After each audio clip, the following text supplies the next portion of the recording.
이제 다 함께 자리에 일어나셔서 하나님 옆에 찬양하심으로 예배로 나아가시겠습니다.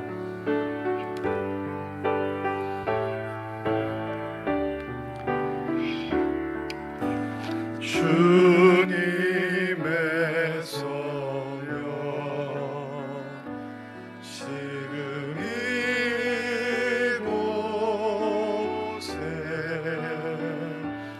이곳에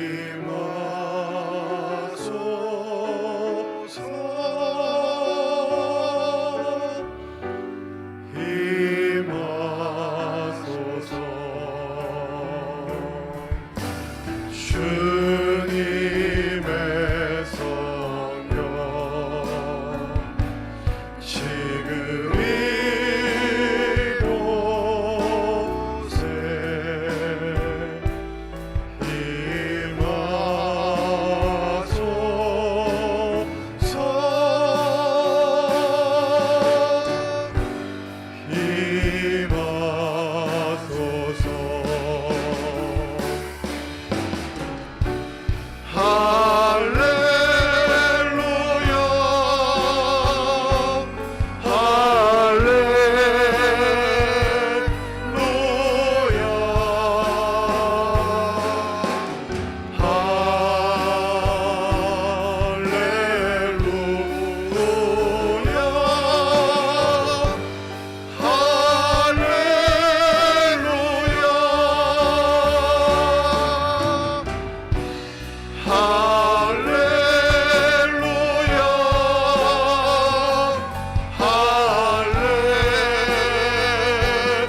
하나님은 영이시니 예배하는 자가 영과 진리로 예배할지니라.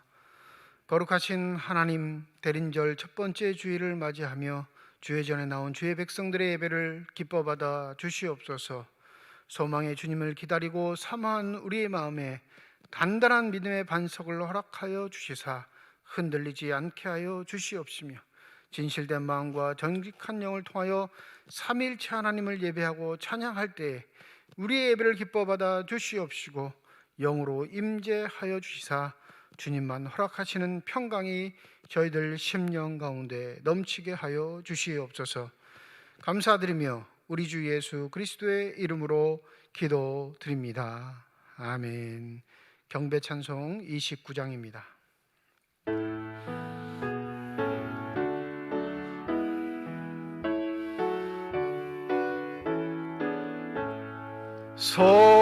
성도여 다 함께 할렐루야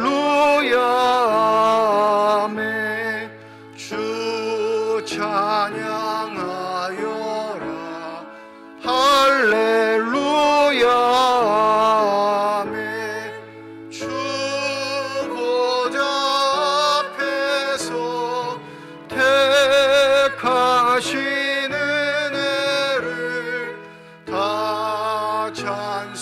찬송하여라 할렐루야 아멘. 만문을 열어라 할렐루야 아멘. 온 하늘 울려라 할렐루야 아멘. 인도자 되시며 친구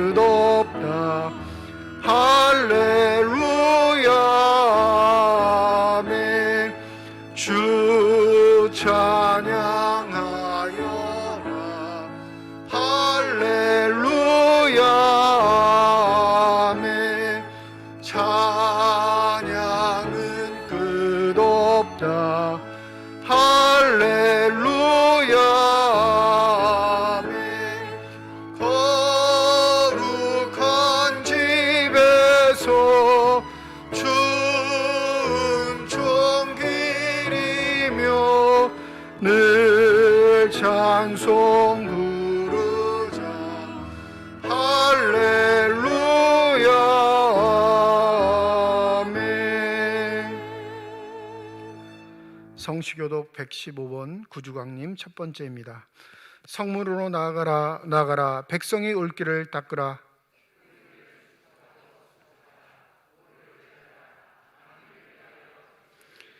여호와께서 땅끝까지 선포하시되 너희는 딸 시온에게 이르라. 보라 내 구원이 이르렀느니라.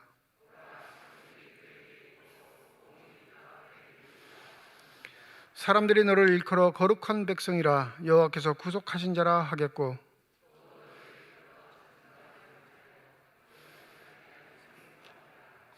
선지자 이사야의 책에 쓴 바 광야에서 외치는 자의 소리가 있어 이르되 모든 골짜기가 메어지고 모든 산과 작은 산이 낮아지고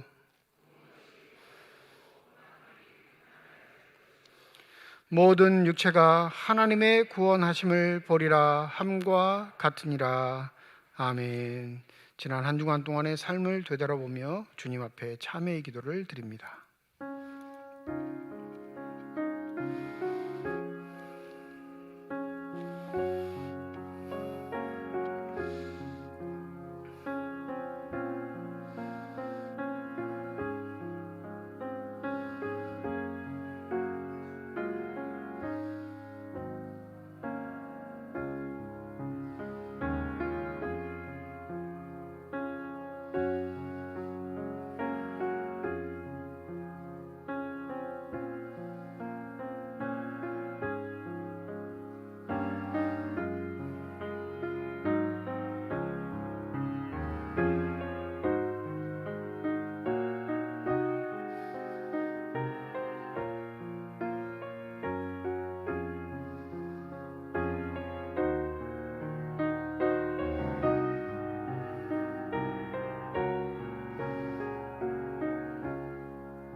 만일 우리가 우리 죄를 자백하면 그는 미쁘시고 의로우사 우리 죄를 사하시며 우리를 모든 불의에서 깨끗하게 하실 것이라.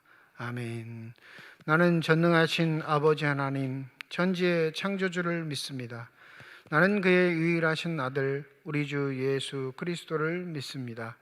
그는 성령으로 잉태되어 동정녀 마리아에게서 나시고 본디오 빌라도에게 고난을 받아 십자가에 못 박혀 죽으시고 장사된 지 사흘 만에 죽은 자 가운데서 다시 살아나셨으며 하늘에 오르시어 전능하신 아버지 하나님 우편에 앉아 계시다가 거기로부터 살아있는 자와 죽은 자를 심판하러 오십니다. 나는 성령을 믿으며 거룩한 공교회와 성도의 교제와 죄를 용서받는 것과 몸의 부활과 영생을 믿습니다. 아멘. 자리에 앉으셔서 93장 찬양 드리겠습니다.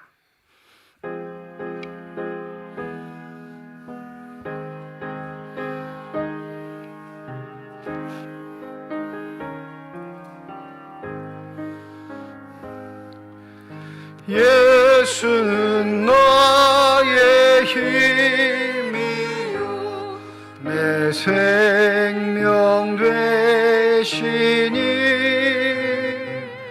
구주 예수 떠나 살며 죄 중에 빠지리 눈물이 앞을 가리고 내 맘에 근심 쌓일 때 위로하고 힘주시리 주 예수. 예수는 나의 힘이요 내 친구 되시니 그 은혜를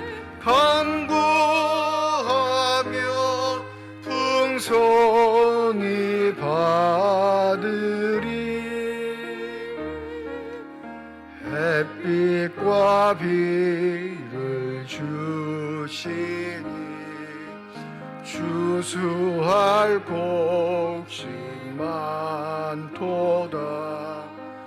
귀한 열매 주시느니 주 예수. 예수는 나의 힘이요 내 기쁨 되시니 그 명령을 준행하여 늘 충성하겠네.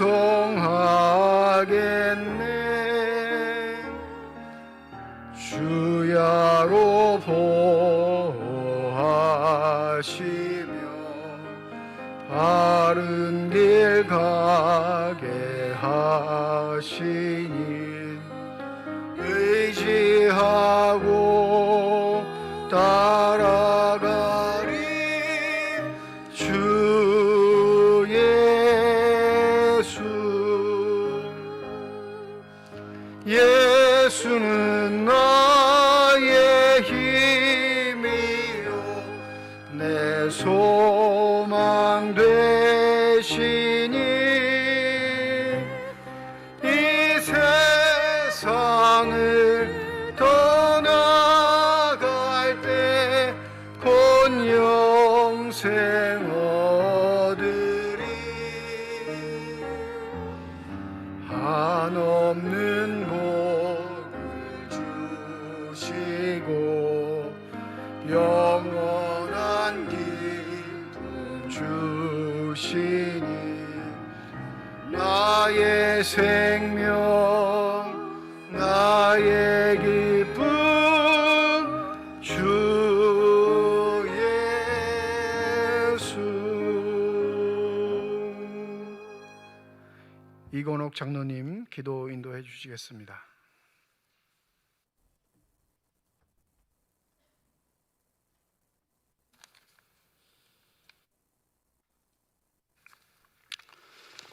지난 한 주간도 저희들을 사랑하시사 각자의 삶 현장에서 열심히 살게 하였다가 대림절 첫 주일과 복된 날을 잊지 않고 사랑하는 성도들이 제단에 함께 모여 찬양으로 영광 돌리며 은혜의 말씀을 들을 수 있는 시간을 허락하여 주심을 진심으로 감사드립니다. 특별히 오늘 주일은 2021년을 마무리하는 교회 지역으로 마지막 주일입니다. 한 해 동안도 주님의 지켜보호하시는 가운데 지나게 하심을 진심으로 감사드리며 개인 개인의 삶만이 아니라 교회적으로도 큰 어려움 없이 한 해를 잘 마무리할 수 있었던 것도 주님의 크신 은혜임을 믿고 진심으로 감사와 영광을 올려드립니다.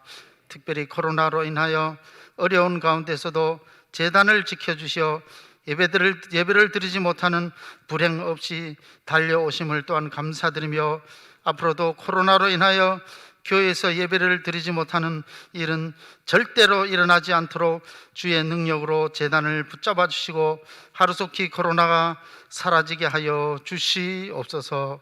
저희 주황제단을 사랑하시는 아버지 하나님, 이제 새로 시작되는 한 해를 맞이하며 제단에서 이루어지는 모든 계획하심과 이루어져야 할 일들이 내년에는 더욱더 많은 결실로 나타날 수 있도록 주님께서 제단과 성도 한 분 한 분까지도 지켜주시고 능력으로 함께하여 주시옵소서. 특별히 제단에 속한 성도님들 중에 육신의 연약함으로 인하여 고통당하는 한우들이 많이 있습니다. 주님의 권능의 손으로 안수하여 주시사 하루속히 힘을 얻고 저희와 함께 제단에 모여 예배드릴 수 있도록 하여 주시옵소서. 특별히 수술을 앞두고 있는 분과 또한 수술 후에 회복하시는 성도들이 있사오니 두렵지 않게 하시고 주님께 맡기고 편안한 가운데 수술 받을 수 있도록 기도하게 하여 주시옵소서. 아버지 하나님, 오늘 아침 슬픔을 당한 가정도 있사오니 모든 절차 주님께서 마칠 수 있도록 함께 하시고 주의 인호로 이로로 또한 함께 하여 주시옵소서. 찬양으로 영광 돌리기를 원하시는 아버지 하나님, 오후 찬양 예배에는 귀한 찬양 사역자들을 모시고 찬양으로 영광 돌리고자 하오니 주님께서 지켜주시옵소서. 오시는 사역자분들께 힘 주시고 능력 주시어서 귀한 시간이 모든에게 은혜 넘치는 시간이 되도록 함께하여 주시옵소서. 말씀으로 은혜 주시기를 원하시는 아버지 하나님, 이 시간 목사님으로부터 귀한 말씀을 듣고자 합니다. 말씀 전하시는 목사님께 능력으로 함께하여 주시사 힘 있는 말씀 되게 하시어 성도들의 마음밭에 귀한 씨앗이 되게 하사 열매 맺게 하여 주시옵소서. 제 아버지 하나님, 고3 학생들 수능을 끝내고 이제 대학에 진학하게 되는데 모든 학생들이 원하는 학교에 갈 수 있도록 인도하여 주시고 힘 주시옵소서.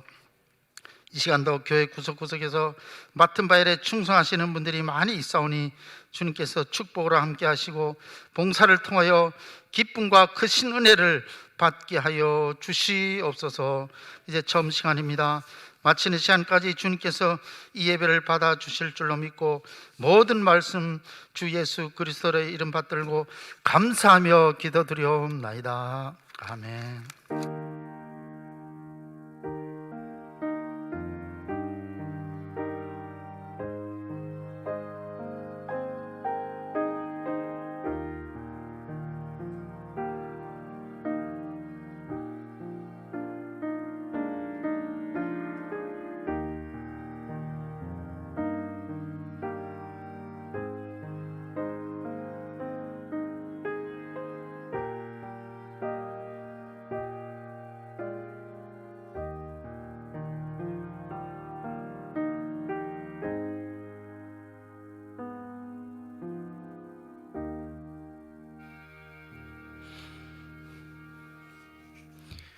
대림절 첫 번째 주일 우리에게 주신 하나님의 말씀은 신약성경 누가복음 21장 25절에서 36절까지의 말씀입니다.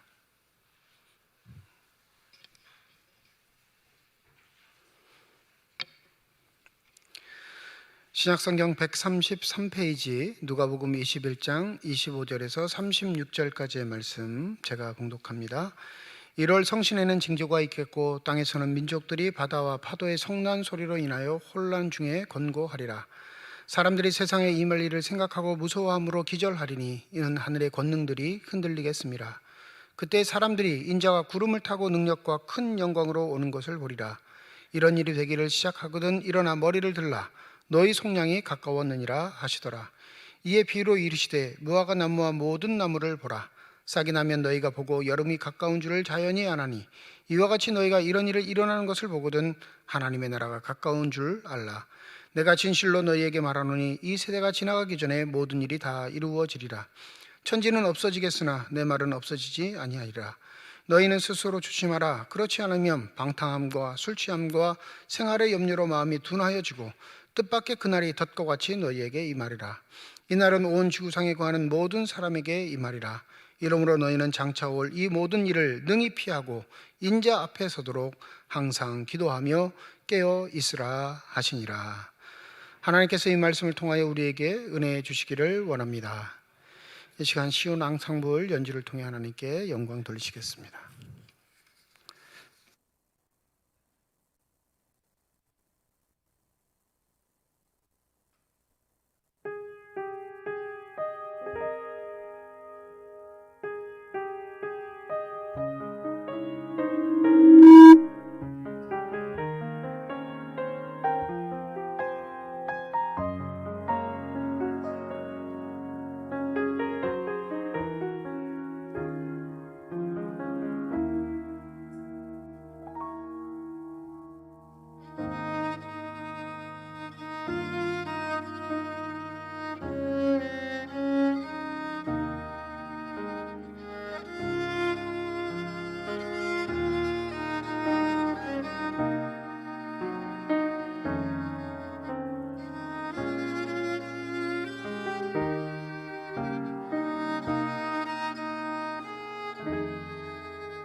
아멘. 기도하겠습니다. 이 시간 우리들의 눈을 열어주시사 주 형상 바라보게 하여 주시옵시고, 우리들의 귀를 열어주셔서 주 음성 듣게 하여 주시옵소서. 닫혀진 우리의 심령의 문이 성령의 은혜 가운데 활짝 열려지게 하여 주시사 하나님 아버지 마음속에 품고 계시는 기쁨과 평안과 만족이 넘치는 복된 시간이 되게 하여 주시옵소서. 감사드리며 우리 주 예수 그리스도의 이름으로 기도드립니다. 아멘. 장로교회 목사로서 저는 좀 독특한 이력을 가지고 있습니다. 세례는 감리교회에서 받았어요. 어렸을 적에 다녔던 교회가 감리교회였기 때문에 세례는 감리교회에서 받고, 또 목사 임직은 장로교회에서 하게 된 독특한 이력을 가지고 있습니다. 서울은 개발로 인해서 여러 가지 어려움들을 겪곤 하는데, 그 어려움 중에 하나가 뭐냐면 예전에 있었던 교회들이 사라진다라는 거예요. 저 어렸을 적 다녔던 교회는 그 동네에 가장 높은 곳에 있었습니다. 꽃제 교회라고 해가지고 그 동네에 가장 높은 등산에 있어가지고 어느 방향에서도 교회가 다 잘 보였어요. 지금 생각해보면 교회의 규모가 우리 삼척중앙교회보다 조금 작았던 것 같아요. 그래도 주일 예배 때는 성도들이 꽉 차서 예배드렸던 기억이 있습니다. 근데 이게 토지 보상을 받고 도시 개발 계획에 포함되다 보니까 교회를 허물고 아주 널찍한 광장과 같은 땅에 교회가 새로 세워지게 됐습니다. 그 교회를 우연치 않게 방문하게 된 게 바로 목사가 된 이유였어요. 어릴 적의 기억을 가지고 그 교회를 방문했는데 완전히 다른 교회가 돼버린 거예요. 좌석만 수천석, 으리으리한 교회가 됐어요. 주차장도 웬만한 백화점 부럽지 않은 최첨단 시스템을 가진 교회가 되었는데, 교회에서 예배드리는 그 내내 마음이 참 불편했습니다. 화려하고 좋게 변한 건 맞는데 무언가 허전함이 제 마음속에 있었던 거죠. 불편했어도 가장 높은 곳에 있어 어디서든지 바라볼 수 있었던 교회는 이제 아파트촌에 가려가지고 교회 이정표를 봐야만 찾을 수 있는 곳. 수천 명이 모이기는 하지만 제 마음속에 그런 답답함들이 느껴지곤 했습니다. 교회가 잘못된 게 아니라 제 마음이 잘못된 거죠. 제가 가지고 있었던 어릴 적 교회에 대한 추억들, 환상들, 기억들이 현재 예배에 집중하게 못하는 가림막이 되어버린 겁니다. 그 교회가 왕십리에 있었어요. 왕십리도 모두 재개발 지역이 돼가지고 으리으리한 아파트도 들어서고, 그 으리으리한 아파트에 걸맞게 그 교회는 으리으리한 교회가 되었습니다. 우리가 눈으로 보는 것, 손으로 만지는 것, 그것에 집착하다 보면 진실된 신앙의 모습들을 잃게 되는 경우가 많습니다. 오늘 누가복음 21장 25절부터 36절까지는 대림절 첫 번째 주일 우리에게 주신 하나님의 말씀입니다. 대림절이 되면 모든 주제는 공통적으로 무슨 주제가 주어지냐면 주님 오시기를 기대하고 사모하며 깨어 있으라, 이런 주제예요. 오늘도 역시 마찬가지 주제죠. 깨어 기도하라 말씀하세요. 그런데 무엇에 있어 깨어 있어야 하는지, 무엇을 위해 기도해야 하는지 그것에 집중하지 않는다면 하나님이 오시는 그날, 예수 그리스도께서 다시 오실 그날에 우리가 준비 없이 살아가는 자로서 어려움을 당하게 될 것입니다. 부디 저와 여러분이 주님 다시 오는 그날까지 깨어 있는 자로서 하나님께 칭찬드리는 삶이 되시길 주님의 이름으로 축원드립니다. 오늘 본문 말씀은 성전에서부터 시작됐어요. 맨 첫 단락은 주님께서 성전 헌금함에 앉아서 헌금 넣는 성도들의 모습을 보시고 이야기하는 한 단락이 있고, 그 이야기가 끝나자마자 제자들이 예수님께 자랑을 합니다. 주님, 이 성전을 보십니까? 얼마나 화려하고 멋집니까? 하고 제자들이 주님 앞에 이 예루살렘 성전을 자랑합니다. 그러면 그래, 멋지구나, 이렇게 넘기실 수도 있었을 텐데 주님은 거기에 이런 말씀을 하시죠. 너희가 이 성전을 보느냐? 돌 위에 돌 하나 남지 않고 다 무너지게 될 것이다. 예루살렘 성전의 파괴를 좀 더 진지하게 말씀드리면 예루살렘의 멸망을 예고하십니다. 여러분, 이스라엘 사람들에게, 특별히 예루살렘에 거주하는 사람들에게 이 성전이란 자신의 목숨보다 더 중요한 거예요. 선조 때부터, 조상 때부터 이 성전 때문에 죽어간 사람들, 성전을 지키기 위해서 희생한 사람들, 성전을 짓기 위해 모든 것을 바친 역사가 바로 이스라엘의 역사와 동일하기 때문에 그렇습니다. 잘 아시다시피 바벨론 포로 생활 속에서도 그들이 늘 언제나 예루살렘 성전에 있는 쪽으로 향하여 하루에 3번씩 기도한 가장 큰 이유는 우리를 돌려보내시고 그 성전을 다시 이루게 하옵소서라는 기도였어요. 그런데 놀랍게 하나님은 포로기 70년 이후에 그 축복을 허락하셔서 성전을 짓게 하셨습니다. 근데 성전을 짓고 나서 감사와 감격이 있었지만 그 보잘것없는 성전, 솔로몬의 성전에 비해서는 너무 하찮은 성전에 많은 유대인들이 눈물을 흘리곤 했습니다. 예수님 시대의 성전은 이 수룹바벨 성전이라는 포로기 이후에 지어졌던 성전을 좀 더 증축하고 화려하게 만든 성전이었습니다. 대헤롯이 유대인들에게 환심을 사기 위해서 어떻게 하면 점수를 딸 수 있을까? 어떻게 하면 유대인들이 나에게 반발하지 않고 내 정책에 잘 따라올 수 있을까 생각하다가 고심한 끝에 내린 결정이, 그래, 이스라엘 사람들은 성전을 첫 번째로 여기니까 성전을 멋있고 의리의리하게 증축을 해주자 해서 유대인들을 위해 이 예루살렘 성전을 증축하게 된 겁니다. 헤롯 왕이 주어졌지만 그 자부심들은 유대인들이 다 가지게 된 거예요. 그러니까 주님 앞에 자랑을 하죠. 근데 주님 뭐라고 하셔요? 보이는 것 이 성전 다 허물 날이 오게 될 것이다. 너희들이 붙잡고 있는 것이 헛것인지 진짜인지 분별하지 못한다면 헛것에 얽매여 망하는 사람들이 될 것임을 강조하고 있는 겁니다. 바울도 고린도전서 13장 12절에 우리에게 이렇게 말합니다. 우리가 지금은 거울로 보는 것 같이 희미하나 그때에는 얼굴과 얼굴을 대하여 볼 것이요 지금은 내가 부분적으로 하나 그때에는 주께서 나를 아신 것 같이 내가 온전히 알리라. 주님을 다시 만나는 그날을 사모하는 바울이 말합니다. 지금 내가 알고 있는 건 부분적인 것에 지나지 않습니다. 아주 미미합니다. 그런데 이것으로 내가 절망하거나 포기하지 않는 이유는 이 미미함 속에도 하나님이 은혜를 베푸셔서 완벽한 그것을 소유할 그날을 나에게 선물로 주시는 것을 알기 때문입니다. 여러분, 바울이 자신이 알고 있는 하나님에 관한 지식, 성경에 대한 믿음의 고백들이 아주 미미하고 나약하다 말한다면 우리는 말해야 무엇하겠습니까? 보통 바울이 예수를 만나자마자 전도 여행에 자신의 삶을 다 드린 것처럼 생각하시는 분이 참 많은데 그렇지 않아요.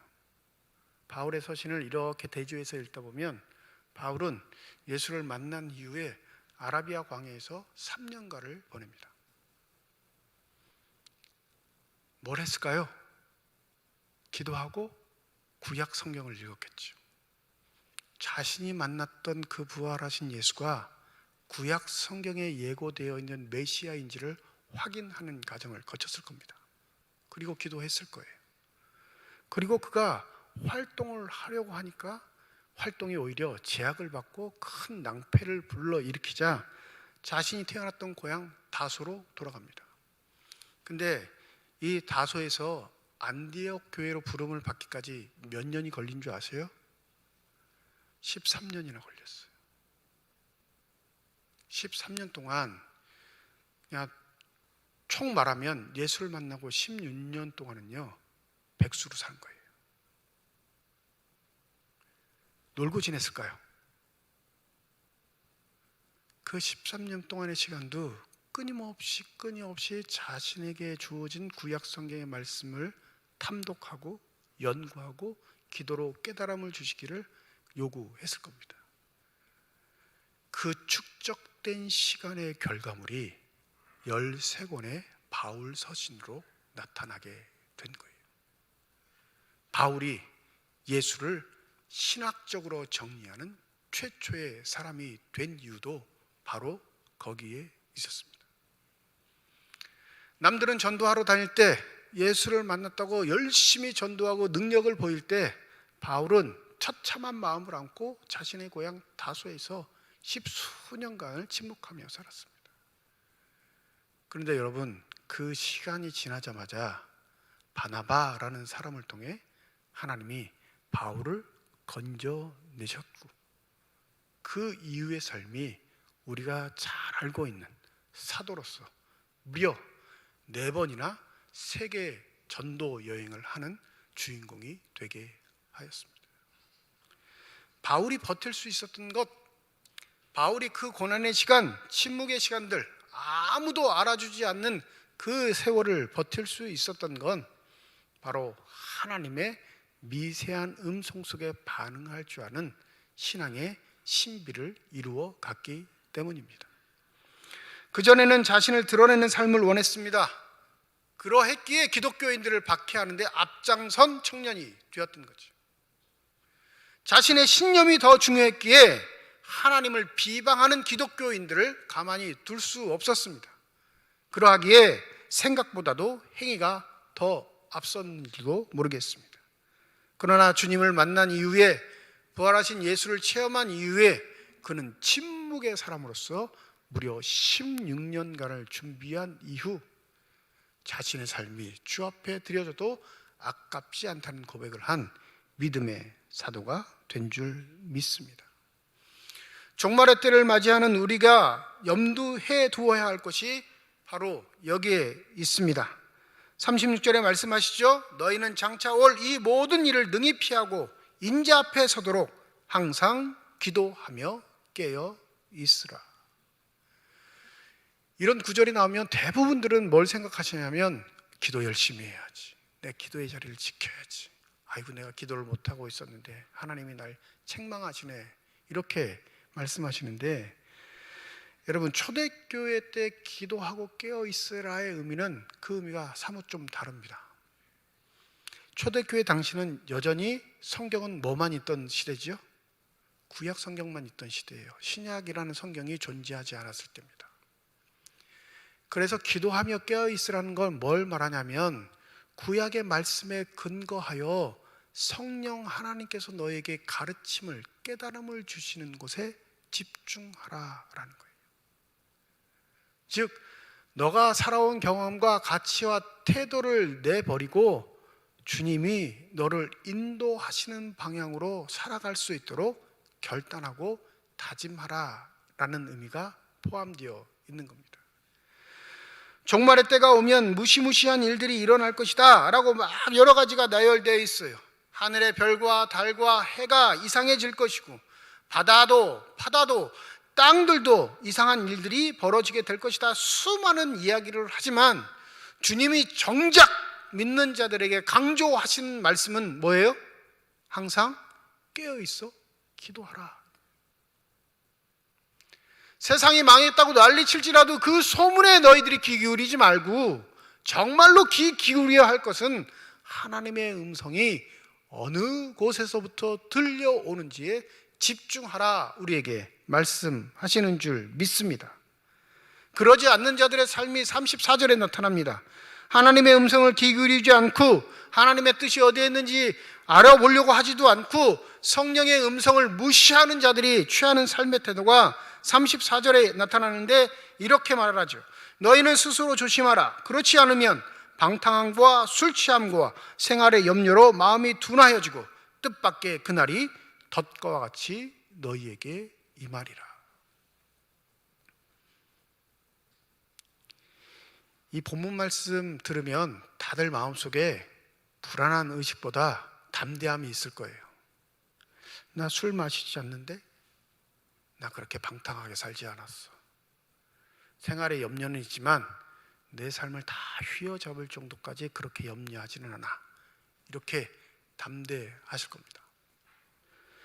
근데 여러분, 여기에 상징적인 술 취함이라는 용어를 쓴 이유는 이 방탕함과 생활의 염려에 술 취함과의 연관 관계 때문에 그래요.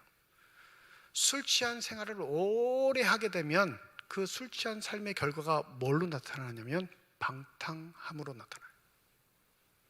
그 술 취함의 원인은 무엇일까요? 생활의 염려, 근심, 불안 때문이에요. 뭘 해도 이 염려와 근심, 불안이 사라지지 않으니까 뭐 하는 거예요? 잊기 위해서 술 마시는 거죠. 술 마시다 보면 어떻게 해요? 술 잘 드시는 분이 항상 하시는 말들이 있죠. 맨 처음엔 사람이 술을 마시다가 나중엔 술이 사람을 마셔요. 방탕하게 되는 거죠. 출발은 어디예요? 자기의 삶에 대한 염려와 근심 때문에. 불안한 상황에 마음 둘 곳 없는 태도가 결국엔 꼬리에 꼬리를 물고 뭐에 이르게 하냐면 방탕함에 이르게 하는 겁니다. 언어적 표현이 방탕, 술 취함이라고 해서 여러분 이걸 고지고대로 내가 하지 않으니까 난 괜찮다라고 생각하시면 오산입니다. 생활의 염려와 근심, 걱정들을 다른 방법으로 푸는 사람들도 여전히 많습니다. 이를 권장하는 사회가 아니에요. 현대에는 쉼을 권장하는 사회이긴 합니다. 근데 쉽사리 쉴 수도 없어요. 왜 그럴까요? 쉬면 누가 나에게 먹을 것을 주지 않기 때문에 그렇죠. 과도한 노동, 과도한 일함이 우리 삶에 너무 많이 배어 있습니다. 근데 그 과도한 노동과 과도한 일함의 근거가 어디부터죠? 불안함이에요. 뭐 먹고 살지? 은퇴하면 뭐 하지? 혹시 내가 너무 가난하게 되면 나쁜 일이 벌어지지 않을까에 대한 염려가 과도한 노동을 불러일으키는 겁니다. 술 취함과 똑같은 거예요. 근데 그 과도한 노동이, 일함이 자신의 안전을 보장하지 못하니까 무슨 일이 벌어지죠? 우울증이 와요. 삶을 자포자기합니다. 무기력증에 빠집니다. 열심히 살아도 돌아온 게 아무것도 없거든요.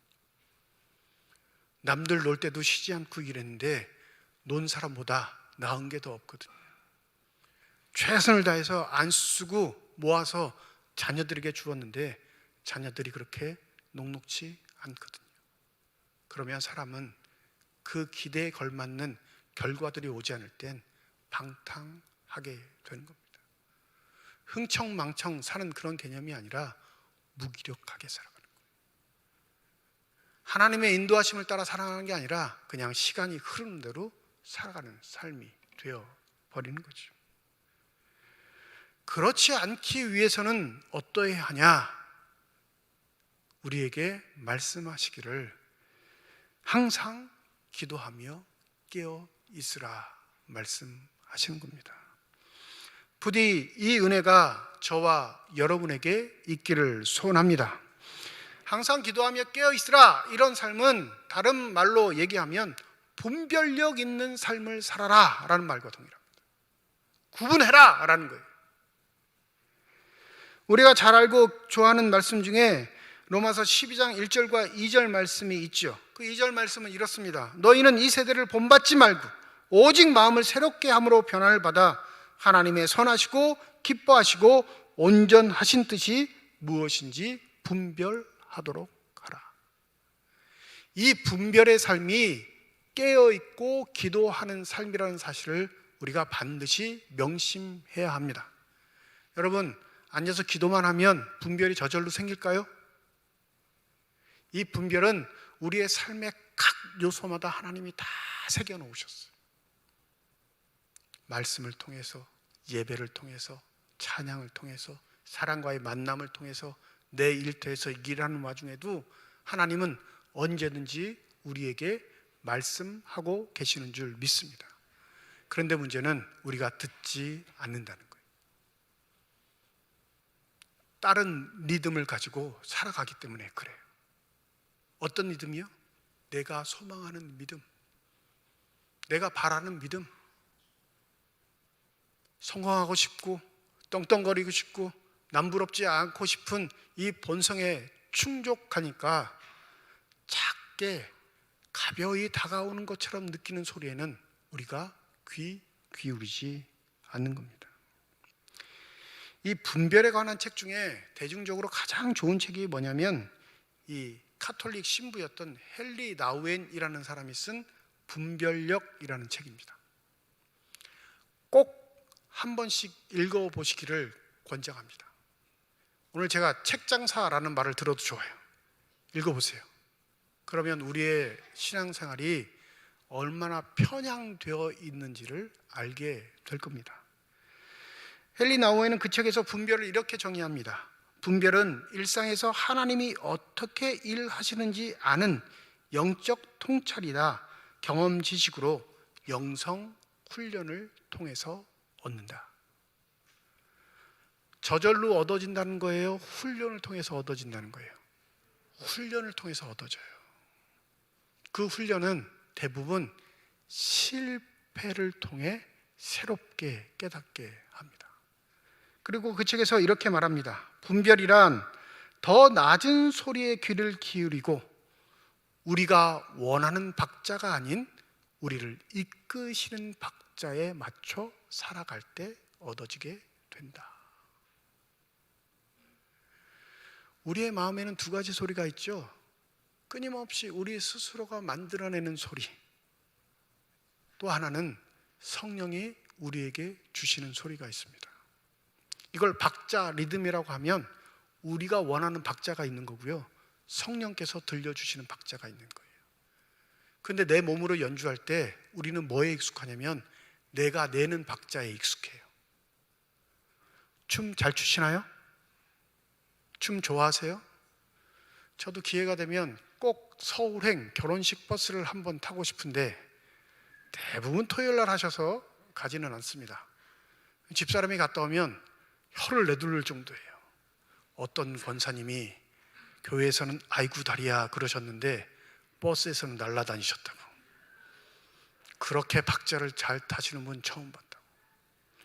그러니까 흉보는 거 아닙니다. 이건 지역 문화예요. 지역 문화. 내가 원하는 박자가 있어요. 리듬이 있어요. 춤출 때 내가 원하는 음악들, 리듬이 있는 것처럼. 근데 삶도 그 리듬이 있다는 거예요. 내가 원하는 박자. 그런데 새 사람이 되면 내가 원하는 박자에 맞춰 내 삶이 움직여지는 게 아니라 누가 해주시는 박자? 삼일체 하나님이 해주시는 박자에 내 몸이 움직여야 그 몸으로 산 제물이 되어서 예배 드리는 삶이 되는 줄 믿습니다. 그때 평강이 찾아오는 거예요. 교육전사를 처음 하고 지금까지 늘 언제나 교인들 분들 중에 지울 수 없는 기도의 제목이 자녀들의 신앙생활 태도입니다. 교육 담당할 때도 수없이 많은 부모님들 상담했고요. 여전히 지금도 많은 어르신들이 자녀들의 신앙 때문에 염려하고 근심하고 걱정하세요. 근데 그 근심과 걱정이 커져 보면 무슨 일이 벌어지냐면 허투른 일들을 하세요. 염려와 근심이 본인의 믿음도 불안하게 만든다는 거예요. 제가 고등부를 담당하고 있을 때 이 고등부에서 독특한 여학생이 하나 있었는데 어떤 여학생이냐면 있는 듯 없는 듯 하는 학생이 있어요. 안 나올 것 같은데 보면 있고 존재감은 없는 사람. 그러니까 그 공동체 내에서도 있으나 없으나 한 사람이에요. 근데 그 부모님이 누구셨냐면 여자 목사님이셨어요. 목사라서 이제 후배인데 이 딸 신앙에 불만이 많으신 거예요. 엄마 마음은 목사니까 막 활동도 하고 앞서서 뭐도 하고 쫙 진취적으로 했으면 좋겠는데 교회는 가는데 애가 전혀 색깔이 없으니까 늘 고심하는 거예요. 그분이 한번 찾아오셔서 얘기를 한 적이 있습니다. 그러면 그래요. 좀 더 좋아졌으면 좋겠는데 그래서 그 말씀을 드렸습니다. 지금 교회에 있잖아요.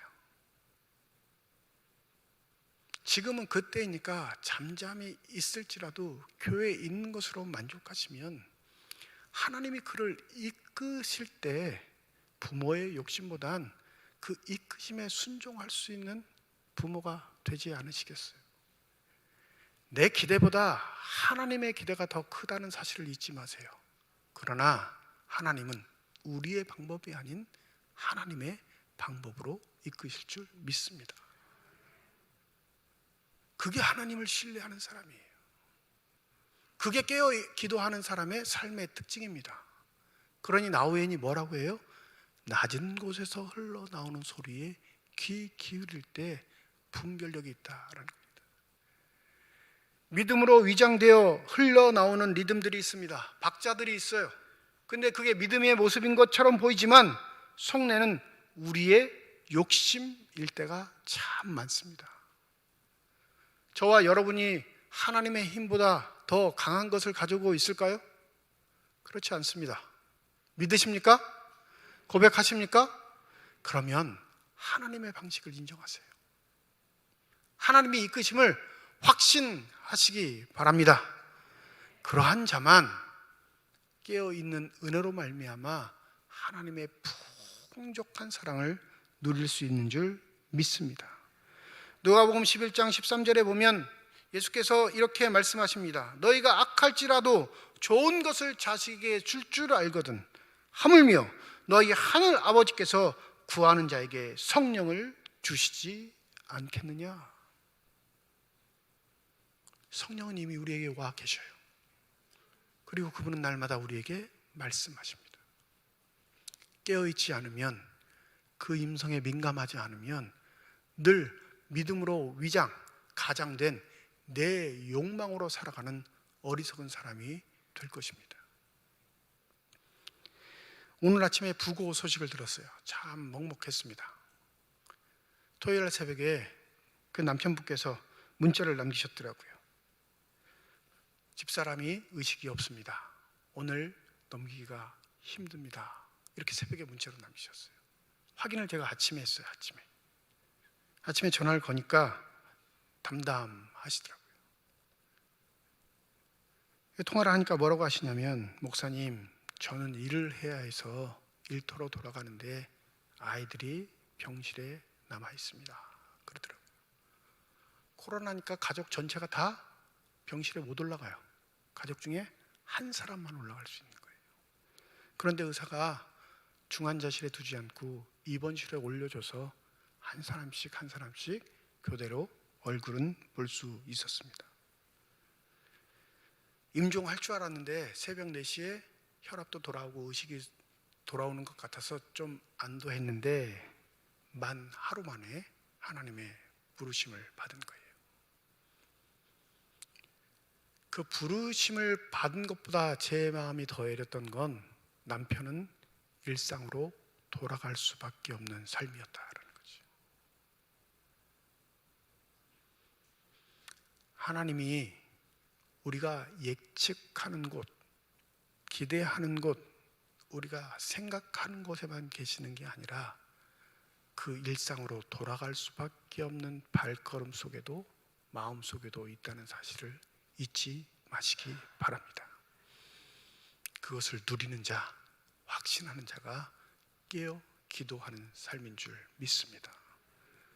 혹여 지금 삶에서 맞는 위기, 염려, 걱정이 여러분들을 너무 꽉 붙잡고 있어서 하나님의 음성이 대단함에도 불구하고 그 붙잡고 있는 벽들을 못 뚫고 있는 것은 아닌지, 부디 저와 여러분이 붙잡고 있는 생활의 염려와 근심들, 걱정을 내려놓고 가장 풍성하게 사랑하시는 하나님의 음성을 들을 줄 아는 분별력 있는 신앙생활하는 저와 여러분이 되시기를 주님의 이름으로 축원드립니다. 기도하겠습니다. 이 모든 일을 능히 피하고 인자 앞에 서도록 항상 기도하며 깨어 있으라. 우리에게 다가오는 고난과 역경들을 우리 스스로 피할 수 있는 것이 아닙니다. 우리는 너무나 정직하고 어리석어 그것을 이겨낼 수 있을 것이라 착각하는데 주의 도우심이 없이는 불가능하다는 사실을 잊지 않게 하여 주시옵소서. 그리하여 우리가 할 수 있는 최선은 몸부림치며 기도하는 것, 말씀을 통해 분별의 은사를 받는 것, 늘 생활 속에 내재해 계시는 하나님의 음성을 듣는 것인 줄 믿습니다. 연약한 우리들을 붙잡고 일으켜 세우시사 주의 음성 듣는 믿음의 사람들 되게 하여 주시옵시고, 우리의 내면과 외면이 온전히 하나님께 쓰임 받을 수 있는 축복된 삶들이 다 되게 하여 주시옵소서. 감사드리며 우리 주 예수 그리스도의 이름으로 기도드립니다. 아멘. 515장 1절과 4절 부르시면서 준비하신 예물 봉헌하시겠습니다.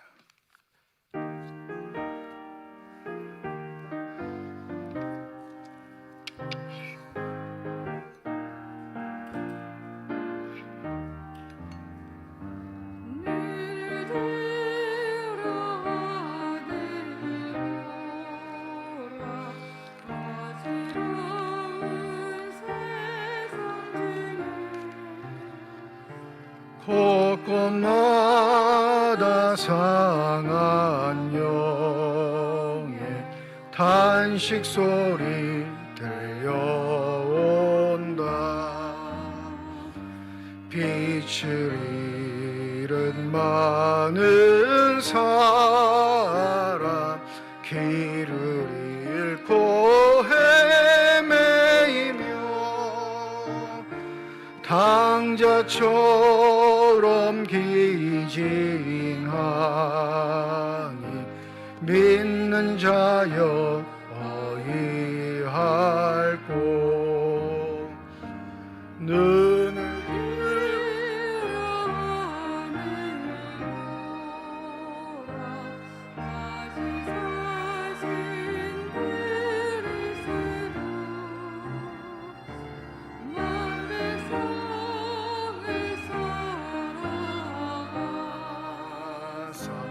오래 참고 기다리죠. 인내하신 우리 구주, 의의 심판하시는 날 곧 가까이 임하는데 믿는 자여 어이할꼬. 강석철 장로님 가정에서, 김홍백 장로님 가정에서, 이건옥 장로님 가정에서, 최계원 집사님 가정에서, 김정려 권사님 가정에서, 김영숙 집사님 가정에서, 원상훈 집사님 가정에서, 남양 6구역에서 건축헌금 드리셨습니다. 대림절 첫 번째 주일을 맞이하며 주 앞에 나올 수 있는 은혜 허락하여 주시옵시고, 나올 때 빈손으로 나오지 아니하고 주 앞에 드릴 수 있는 예물 있게 하심을 감사드립니다. 11조 헌금으로, 1000번째 헌금으로, 감사 헌금으로, 선교 헌금으로, 장학 헌금으로, 건축 헌금으로, 주일 헌금으로 드리는 손길마다 주의 은혜 가운데 복 내려 주시사 이 땅 살아갈 때 필요한 모든 것 채우시는 하나님의 은혜를 누리게 하여 주시옵시고, 우리의 손길을 통해 후히 나누고 베풀 수 있는 축복의 손길들이 다 되게 하여 주시옵소서. 이 예물이 쓰여지는 곳 하나님의 사랑이 널리 증거되게 하여 주시옵시고, 하나님의 이름으로 심겨지게 될 때 30배, 60배, 100배의 결실을 통하여 여전히 우리를 통해 일하고 계시는 하나님의 권능과 권세가 나타나는 거룩한 예물만이 되게 하여 주시옵소서. 예물을 드릴 때 기도의 제물을 담아 드리는 손길과 가정이 있음을 주께서 아십니다. 우리의 기도에 응답하시는 하나님, 성령으로 늘 우리를 깨우쳐 주시사 하나님의 음성에 귀 기울이게 하여 주시옵시고, 어떠한 경우에도 우리를 포기하지 않으시고 붙잡는 하나님의 사랑을 체험할 수 있는 믿음의 거룩한 사람들이 다 되게 하여 주시옵소서. 그리하여 고난과 고통 속에 낭망하지 않게 하여 주시옵시고, 우리를 일으켜 세우시는 하나님의 은혜의 손길을 붙잡고 믿음으로 일어나게 하여 주시사 하나님께서 이끄시는 대로 순종하며 살아가 하나님께서 베푸시는 복락을 누릴 수 있는 거룩한 삶들이 다 되게 하여 주시옵소서. 주의 몸된 교회를 위해 수고하고 애쓰는 많은 일꾼들이 있습니다. 겸손하게 정직하게 행하는 저들의 삶을 축복하여 주시되 믿음의 복을 더하여 주셔서 한결같은 사랑으로 섬기게 하여 주시옵시고, 가정들과 자녀들과 후손들 가운데 자자손손 내리시는 하나님의 축복으로 말미암아 믿음의 가문으로 우뚝 설 수 있는 놀라운 축복이 있게 하여 주시옵소서. 오늘 연주를 통하여 하나님께 영광 돌린 우리 김아람 자매 기억하여 주시옵시고, 믿음을 통해 가정을 이루어 싸우니 하나님의 말씀이 든든히 세워지는 복된 가정 되게 하시고, 하나님 일 속에 하나님의 사랑을 증거하는 사람 되게 하여 주셔서 많은 사람들에게 사랑받고 하나님께 영광 돌리는 축복된 삶이 되게 하여 주시옵소서. 병상에 누워있는 환우들이 많습니다. 하나님의 도움의 손길 간구하오니 능력의 손길로 어루만지시사 회복시켜 주시옵시고, 치유하시는 하나님, 온전케 하시는 하나님을 더욱더 감사하며 찬양하며 살아갈 수 있는 복된 삶들이 되게 하여 주시옵소서.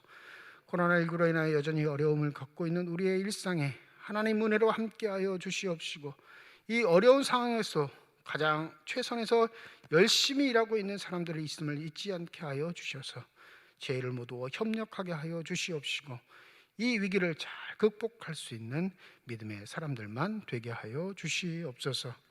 모든 것 감사드리며 우리 주 예수 그리스도의 이름으로 기도드립니다. 아멘. 우리 함께 인사하겠습니다. 하나님의 축복이 여러분과 함께. 네, 감사합니다. 우리 옆에 분과 손 흔들면서 인사하시죠. 하나님의 축복이 옆에 계신 분과 함께. 네, 감사합니다. 다음 주일 예배는 대림절 두 번째 주일로 지키면서 1부, 2부 예배로 모이겠습니다. 모일 수 있는 인원은 250명이고요.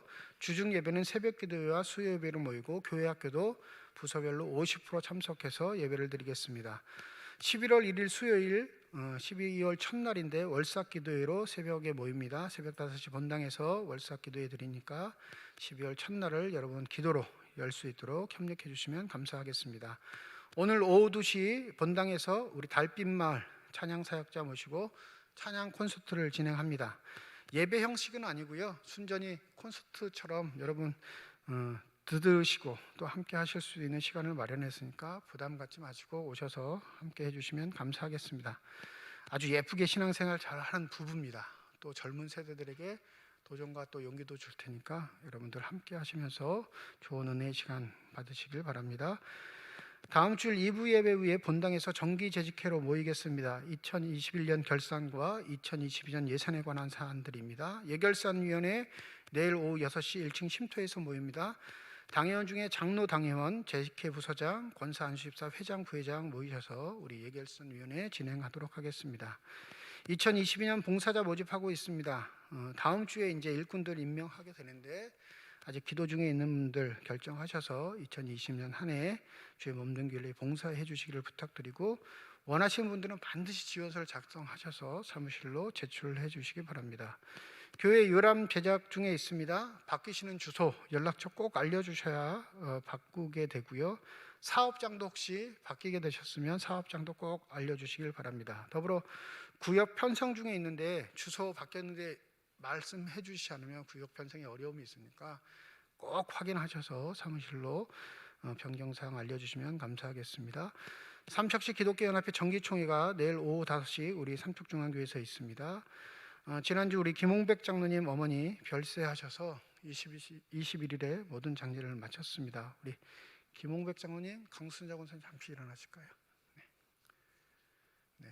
나가실 때 또 위로해 주시고 격려해 주시면 감사하겠습니다. 네, 고맙습니다.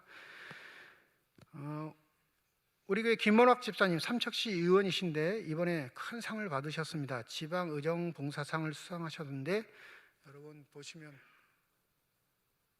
오늘 안 오셨죠? 네, 바쁘신 일정으로 못 오신 것 같아요. 보시면 축하해 주시고 격려해 주시면 감사하겠습니다. 또 축하할 일은 우리 강묘분 집사님 장녀 태영양의 결혼식이 이번 주 토요일 오전 11시 솔비치 그랜드 볼룸에서 있습니다. 교회에선 10시 반에 출발하도록 하겠습니다. 교회에서 가실 분들은 10시 반까지 오시고 직접 가실 분들은 시간 맞춰서 결혼식장으로 가시면 되겠습니다. 우리 강묘분 집사님 잠시 일어나시죠.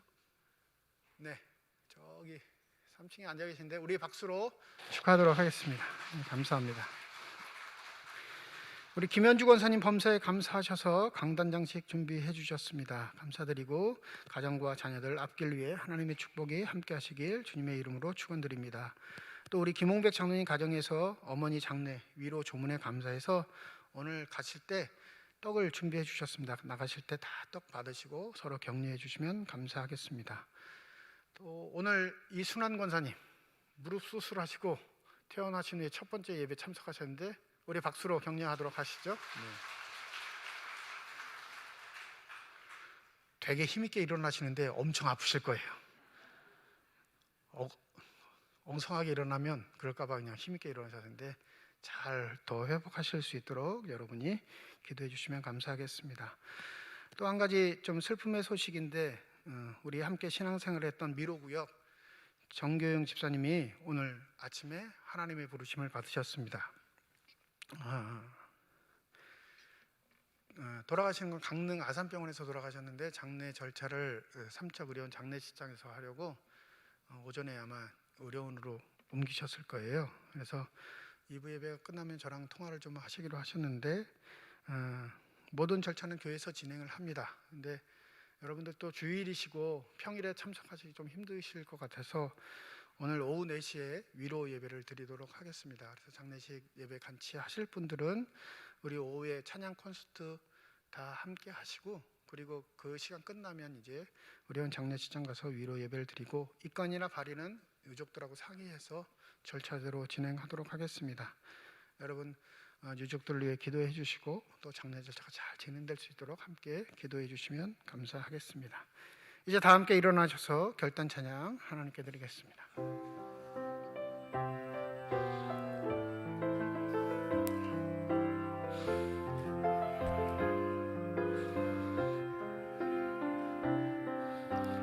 주님 다시 오실 때까지 나는 이 길을 가리라.